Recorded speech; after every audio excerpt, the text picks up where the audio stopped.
The English Revised Version. This version was made necessary for a number of reasons. In the course of time, the language of the King James Version had become obsolete.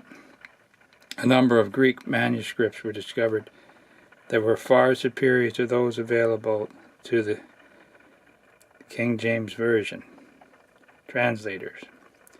The improvement in the knowledge of Hebrew made possible a more accurate rendering of the New Testament.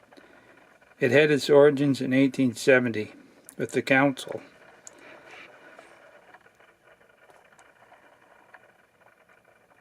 of Canterbury of the Church of England. Eventually, two companies were formed.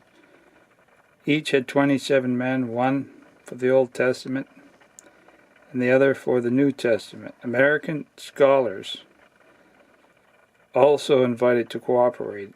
They formed two companies corresponding the British. It was agreed that the American suggestions not accepted by the British revivers were to be recorded in an appendix to be published volume, and that the American revisers were to give their moral support to the new Bible and were not to issue an edition of their own for a term of 14 years.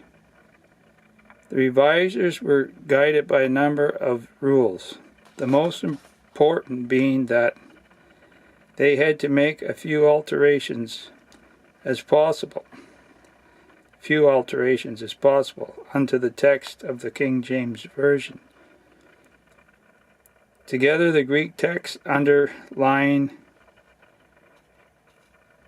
the revised New Testament differed from the used by the King James Version translators.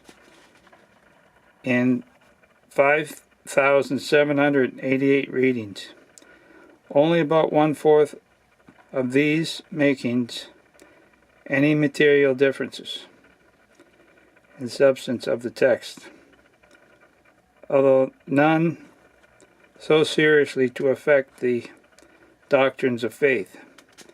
In the English text changes, the New Bible differed from the predecessors by printing poetic passages in the New Old Testament as poetry, and in grouping verses unto paragraphs according to the sense units. The New Testament was published in 1881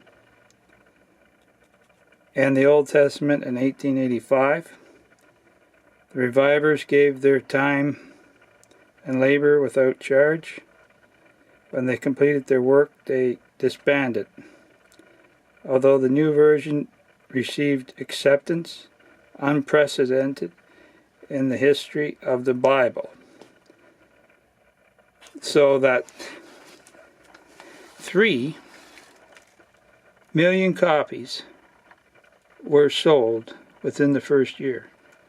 It did not meet an immediate approval, nor has it in the years since then won itself a place in the undisputed supremacy.